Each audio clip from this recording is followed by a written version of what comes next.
Seja bem-vindo à Primeira Igreja Batista do Pará. Seu vídeo já vai começar. Mas antes, não esqueça de se inscrever, dar o like e ativar as notificações.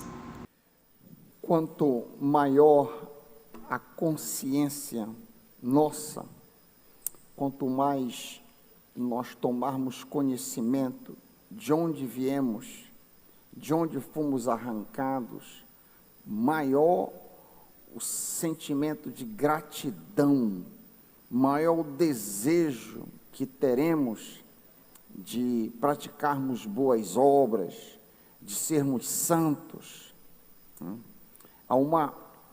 Ou seja, existe uma relação muito grande no despertar da minha consciência de quem eu era sem Jesus, ao que eu sou com Jesus. Quanto mais ciente da minha situação terrível, do meu destino horrendo, quanto mais ciente disso, quanto mais... por sinal, isso aqui não está, mas eu tenho orado muito para o Senhor, ultimamente, que o Senhor abra os meus olhos para que eu enxergue a feiura do pecado. Tenho orado muito ultimamente. Senhor, abre os meus olhos para que eu enxergue o quão feio é o pecado. Porque às vezes o pecado nos parece tão atraente, não é mesmo? Muitas das vezes o pecado nos parece tão bom.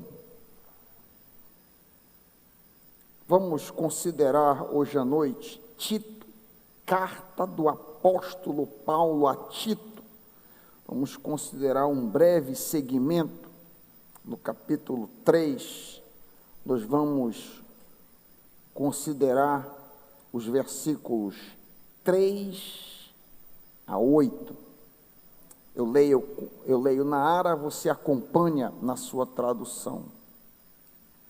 Nós também outrora éramos nécios, ou tolos, desobedientes, desgarrados, escravos de toda sorte de paixões e prazeres, vivendo em malícia e inveja, odiosos e odiando-nos uns aos outros.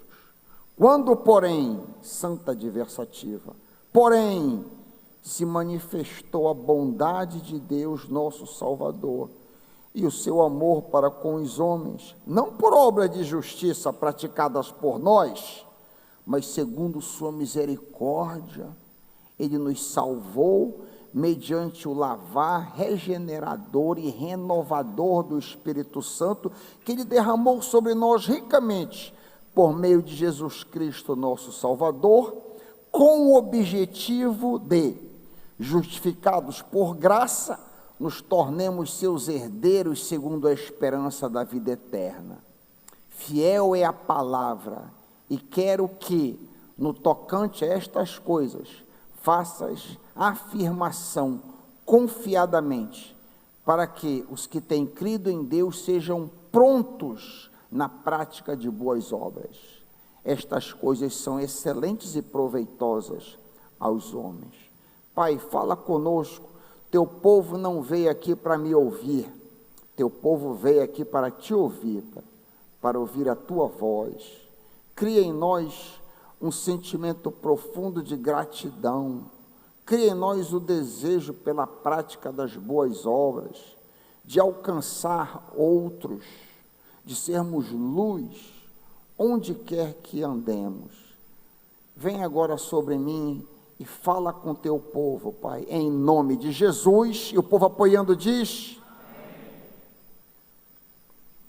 A ilha de Creta, para onde esta carta foi enviada, era um caldeirão de diferentes raças e etnias. Os cretenses eram notórios pelo comportamento desordenado e libertino que possuíam.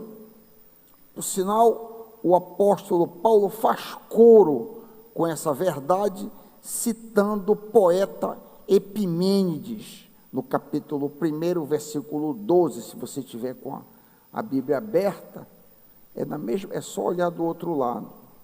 1:12.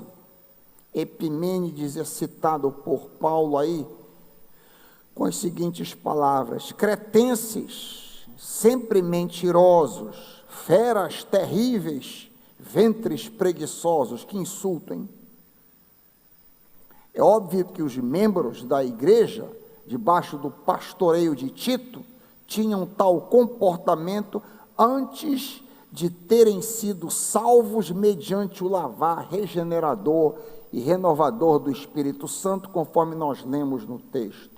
A palavra nós, no versículo 3, deixa isso muito claro, no versículo 3. Nós também éramos, nós inclui os membros da igreja, lá do pastor Tito. Então a situação ali na ilha, onde Tito estava pastoreando, era bem ruim. Seria diferente nos nossos dias? Eu pergunto. Nosso país apresenta uma onda de degradação moral e social nunca visto em seus mais de 500 anos de história. Um primo meu que trabalha no pronto-socorro municipal há 40 anos, ele é anestesista, me informou que o número de meninas de 12, 13 anos tendo filhos é alarmante e sem precedentes. Paralelo a isso, o número de abortos é estratosférico. A promiscuidade reina suprema no mundo virtual e nos meios de comunicação, especialmente na televisão. Outro dia eu fui fazer um exame de imagem, uma ultrassonografia.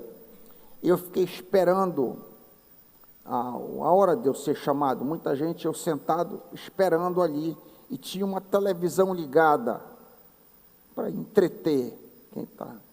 Eu não assisto televisão há décadas, não tenho televisão há muitos anos da minha vida, e olhando ali, fiquei olhando. 5 horas da tarde, um camarada só de toalha, enrolado com uma toalha, agarrando uma moça. Então, criança, todo mundo vendo ali.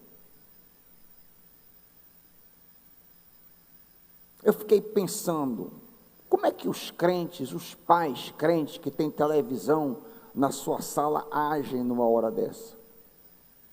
É 5 horas da tarde aquilo, não era 2 horas da manhã, não.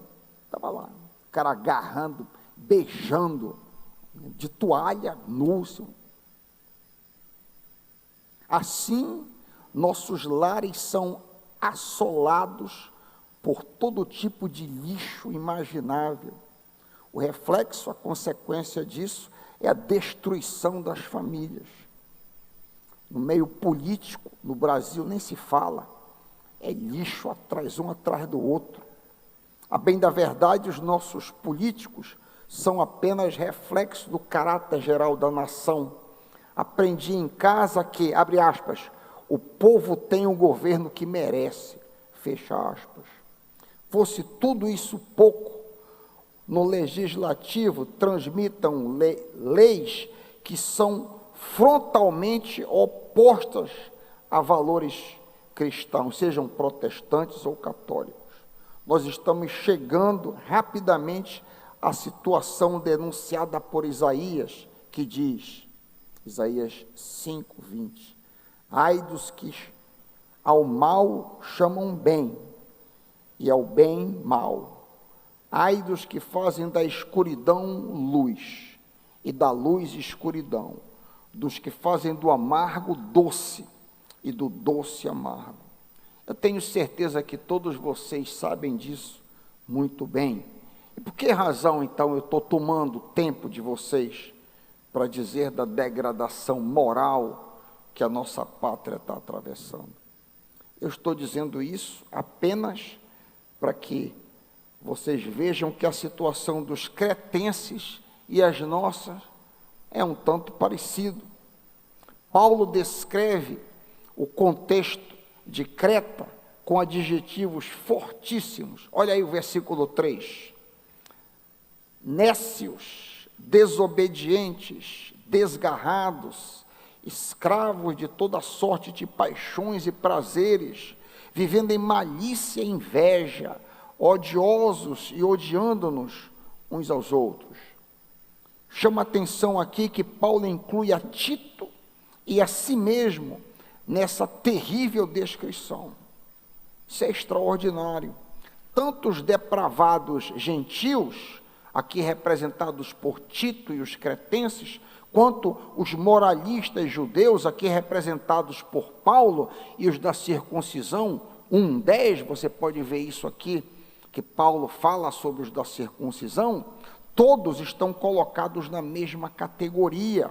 Todos nós andávamos nesta situação, andávamos desgarrados. Se nós extrapolássemos isso para o nosso contexto, tanto aqueles que vivem uma vida relativamente reta, como alguns aqui, que antes de Cristo viviam uma vida moralmente reta, quanto aqueles que viveram uma vida desregrada, como eu e vários aqui, todos estamos numa mesma situação.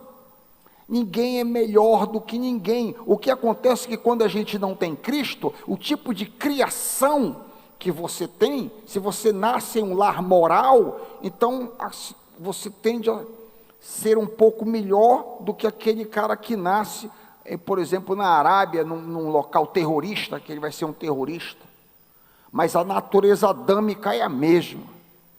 Todos nós estamos no mesmo patamar, todos nós somos filhos de Adão. Obviamente, as características horrorosas que Paulo descreve aqui dos cretenses e nossas sem Cristo, são manifestadas em graus diferentes em uns e outros. De qualquer maneira, façamos uma análise do que ele diz desse quadro, aqui no versículo 3. Nós também, diz Paulo, ele e Tito e os demais, nós também éramos, a primeira palavra que a gente nota, nécios ou tolos. O Senhor Jesus utiliza essa palavra para descrever os discípulos de Emaús em Lucas 24, 25. Ó tolos e tardos de coração, será que vocês não conseguem entender os profetas? A mesma palavra aparece em Gálatas 3:1, Gálatas 3:3, quando Paulo repreende os da Galácia pela insensatez, a palavra é a mesma, de querer trocar a graciosa salvação que foi anunciada por ele, Paulo, por uma salvação legalística anunciada pelos judeus cristãos. Se fôssemos resumir aqui o sentido de nécios, diríamos insensatos, sem entendimento. Infelizmente, o texto nas Escrituras é aplicado tanto a incrédulos como a crentes imaturos. De um lado, o crente imaturo ou carnal é desprovido de entendimento, tal qual as mulheres nécias, diz o texto de 2 Timóteo. As mulheres tolas, carregadas de pecados, levadas por várias paixões, que aprendem sempre, mas nunca maturam, nunca chegam ao conhecimento da verdade. Do outro lado, o incrédulo, a qual a palavra também é aplicada, não entende as coisas do Espírito de Deus, porque elas lhe parecem loucura. 1 Coríntios 2,14. Essa aqui é a situação de todo não crente. Toda pessoa que não tem Cristo Jesus como seu Salvador e Senhor, toda pessoa que não foi regenerado, não experimentou o novo nascimento, está nessa situação aqui de falta de entendimento, de neciedade. O resto da descrição que Paulo faz, segue-se, é consequência disso aí. O resto, desobediente, desgarrados, escravo de toda sorte de paixões e prazeres, vivendo em malícia, inveja, odiosos, odiando-nos.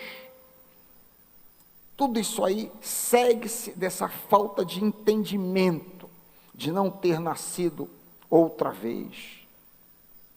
Ele vem dizendo, desgarrados, escravo de toda sorte de paixões e prazeres. Vemos aqui que o homem que pensa ser livre, como o pastor André pregou domingo à noite, na verdade é um escravo.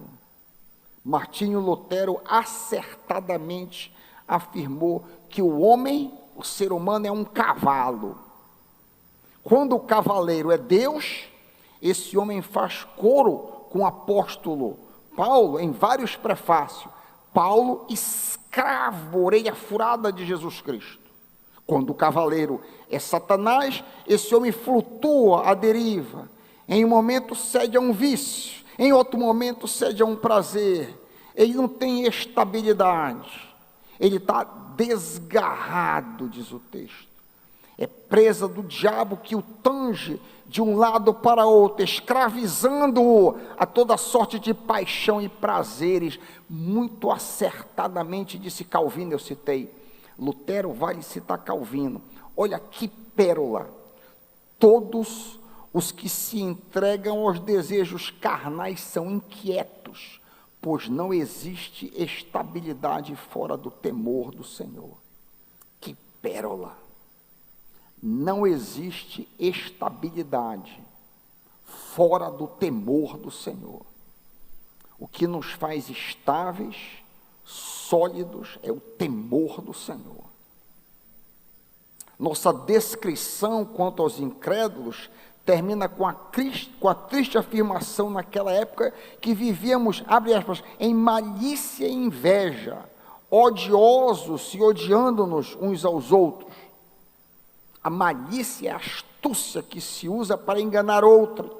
A inveja é a dor que o tolo experimenta quando o seu próximo prospera. Dizem que dói mais no invejoso a prosperidade do outro do que seu próprio fracasso. Tal conjunto de valores gera ódio pelo próximo e suscita a ira de Deus contra nós, como lemos em Efésios 2, 1 a 3. Todos nós andávamos fazendo a vontade da carne e dos pensamentos, éramos por natureza filhos da ira. Queridos, que quadro terrível! O quadro do homem sem Deus é horrendo. A nossa situação humana sem a regeneração é dantesca. Todavia, a história não acaba aqui. Quando, porém, verso 4, porém, se manifestou a bondade de Deus, nosso Salvador, e seu amor para com todos, ele nos salvou mediante o lavar regenerador e renovador do Espírito Santo, que Ele derramou sobre nós ricamente, por meio de Jesus Cristo, nosso Senhor. Há um contraste aqui entre, versículo 3, outrora, versículo 4, quando se manifestou. Todo indivíduo experimenta o primeiro estágio, é a fase de trevas, ignorância, é o período do homem natural. Eu estava lendo nesta manhã a biografia de uma professora lá do seminário, foi professora na época que eu era reitor. Interessante como ela descreve a situação dela antes de receber a Cristo. Ela diz: eu fazia as coisas mais absurdas e eu achava normal. Eu vivia, em outras palavras, o que ela estava querendo dizer, eu vivia uma vida imoral e eu me achava moral. Assim é a pessoa que não teve os olhos abertos pela regeneração. O segundo estágio, quando se manifestou, ocorre quando o ser humano é lavado e Espírito Santo. Queridos, ninguém nasce crente. Ninguém nasce crente. Filho de peixe, peixinho é, mas filho de crente, crentinho não é. Eu entrevistei um teólogo no Rio de Janeiro que pretendia trabalhar na Faculdade Equatorial, onde eu na época era reitor. Em meio a muita oratória e sutileza, no almoço com aquele acadêmico, ele alegou que ele havia nascido crente, ele nunca passou pela conversão, disse ele. Ele disse: eu nunca fui, e agora eu cito ele, ex nada. Essa foi a palavra. Eu nunca fui ex nada. Eu nunca fui ex-drogado. Eu nunca fui ex-assaltante. Eu nunca fui ex-perdido. Ora, eu pensei, Nicodemos era um fariseu e, consequentemente, deveria ter vivido uma vida moral altíssima. Mesmo assim, Jesus afirmou: o que é nascido da carne é carne, o que é nascido do Espírito é Espírito. Não te admires de eu dizer para ti, Nicodemos, fariseu, líder da sinagoga, importa nascer de novo. Quem não nasce de novo não pode entrar no reino dos céus. Então não é uma questão, eu também frequentemente entrevisto pessoas aí no gabinete, e eu pergunto assim: descreve para mim como aconteceu a tua conversão. Muito frequentemente a pessoa diz assim: eu me batizei quando eu tinha 14 anos, eu venho para a igreja desde pequeno. Não, eu não estou perguntando quando aconteceu o teu batismo, não foi essa a pergunta. Eu também não estou perguntando quando foi que tu começaste a vir para a igreja. Eu estou perguntando quando aconteceu a tua conversão. Quando foi que tu nascestes outra vez? Tu consegues identificar na tua trajetória de vida, e essa pergunta é para mim e para ti também. Quando tu olhas para trás, tu consegues determinar algum momento que a tua vida mudou? Às vezes é difícil determinar isso. A minha esposa tem grande dificuldade para determinar exatamente quando isso aconteceu, mas essa não é a regra. A regra geral é que a gente lembra de um determinado momento que eu disse: eu quero Cristo, eu estou cansado de pecar, a minha vida precisa mudar. Essa é a regra geral, exceções à parte. De que maneira nascemos de novo? Pergunto eu. O texto responde: através do lavar regenerador e renovador do Espírito Santo. Obviamente, ninguém por si só pode se lavar e renovar espiritualmente. Isso requer a intervenção de Deus, e acontece por causa da sua bondade, por causa do seu amor. O nosso texto diz claramente no verso 4, quando se manifestou a bondade de Deus. A Bíblia não explica o amor de Deus, simplesmente afirma esse amor. É um mistério isso.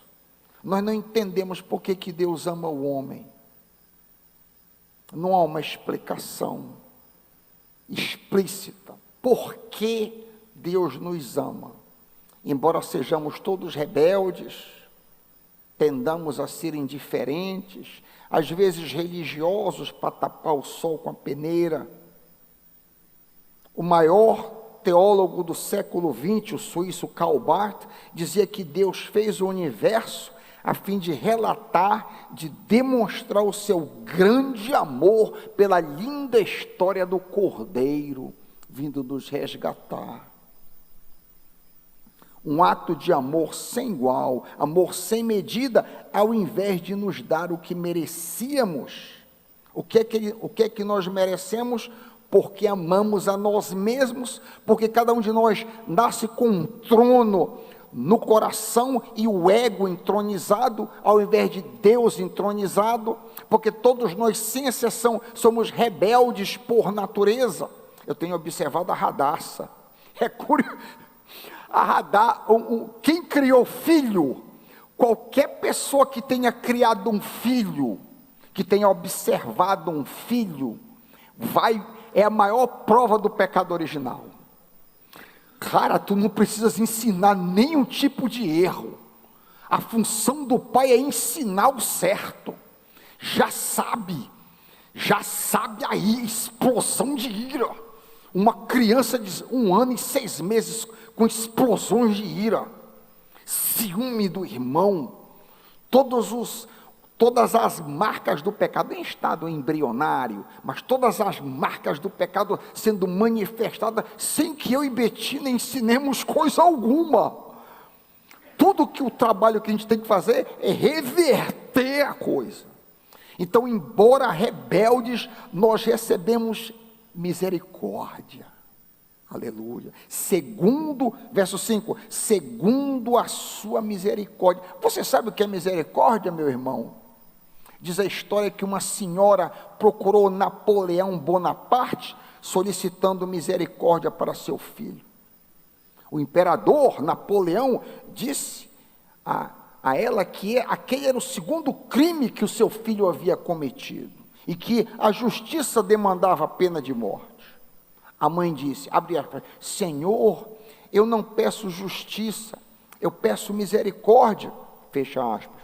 Napoleão disse a ela, abre aspas, mas senhora, seu filho não merece misericórdia, fecha aspas. A senhora respondeu ao imperador, Senhor Napoleão, não seria misericórdia se ele merecesse. Misericórdia é exatamente o que eu estou pedindo. Se fosse misericórdia, eu não estaria pedindo. Bem, disse Napoleão, então eu terei misericórdia. E assim o criminoso foi salvo. Você que me ouve, aqui recebeu misericórdia da parte de Deus. Sim, todos nós também outrora éramos nécios, diz o texto. Quando, porém, se manifestou a bondade de Deus, segundo a sua misericórdia, Ele nos salvou. Isso mesmo, o Criador tomou a iniciativa de se reconciliar conosco. Essa reconciliação fica clara no verso 5, olha aí, olha o 5, não por obras de justiça praticadas por nós, fecha aspas. Deus nos chamou a despeito de nós mesmos. Mas de que serve saber que Deus nos chamou não por obras de justiça? É para que ninguém se glorie, ninguém, ao chegar no céu, todos aqui que chegarem no céu, ninguém pode dizer eu estou aqui porque eu mereço, por isso que eu estou aqui. Ninguém pode dizer isso. Ele está no inferno porque ele merece estar no inferno. Faz sentido isso, meus irmãos? Ninguém vai poder bater no peito, na cara de Deus. Eu estou aqui porque eu fui bom, eu fui honesto, eu fui trabalhador, eu não traí a minha esposa. A fim, 1 Coríntios 1,9, se você não sabe onde está isso, a fim de que ninguém se glorie na presença de Deus. No versículo seguinte, duas verdades tremendas são reiteradas. Primeiro, a nossa justificação, 7a, justificados por graça, declarado inocente, embora culpado. Que coisa maravilhosa. Você entende? A gente bate muito em teologia aqui para que você compreenda a bondade de Deus. Você entende o que é ser perdoado? Eu entendo muito bem. Mas você entende o que é ser justificado? Justificado, se eu posso usar uma imagem aqui, perdoado é você entrar lá no tribunal e embora culpado, o juiz diga você está perdoado. Justificado é agora eu ainda vou te dar 100 mil reais, olha aqui, olha. Isso é justificado. Você não apenas teve o recorde da sua dívida quitada, zerou, não. O juiz vai te dar agora, eu vou te dar 1 milhão de reais na conta aqui. Que coisa gloriosa. Justificado, tornado igual a Jesus. Isso é justificado, é o que ele diz aqui. Na parte B do versículo 7, as consequências dessa justificação são explicadas. Quando somos salvos, passamos a ter vida eterna por sermos co-herdeiros com Cristo. Recebemos o cheque de Cristo, a fim de que, justificados por graça, nos tornemos seus herdeiros, segundo a esperança da vida eterna. Ou seja, nós nos tornamos herdeiros por adoção. Antes nós éramos criaturas de Deus, agora nós nos tornamos filhos de Deus, como partícipes da graça do Espírito que foi implantada em nossos corações. Que coisa maravilhosa! À luz do que vimos, à luz da grande salvação, à luz do nosso estado inicial, éramos nécios, desgarrados, tolos, correndo atrás de prazeres, e agora fomos salvos, justificados. Não deveríamos então buscar fazer boas obras? Com certeza. Fiel é esta palavra e quero que a proclame, diz Paulo a Tito. Os que creem em Deus devem procurar aplicar-se às boas obras. Que boas obras são essas? Procurar nos santificar, procurar espalhar o amor de Deus onde quer que estivermos. A Dulcina começou tocando um cântico aí, que é para a gente ser luz. Eu não me recordo exatamente, mas eu até brilha no meio do teu viver, brilha no meio do teu viver, a fim de que um aflito possas socorrer, brilha no meio do teu viver. Boa obra, maravilhosa. As pessoas devem ver em você o brilhar de Jesus. As pessoas devem identificar, tem alguma coisa diferente na Ana, tem alguma coisa diferente no Salatiel, tem alguma coisa diferente na Lídia. O que é isso? É o brilhar de Jesus, é as boas obras, é as boas obras do crente. A luz do que Deus fez por nós em Cristo, eu termino. Não temos outra resposta, senão dividir esse amor com o próximo. Nós precisamos praticar boas obras com amor, para que as pessoas vejam Cristo em nós e sejam salvas tal qual nós fomos, em nome de Jesus. Amém.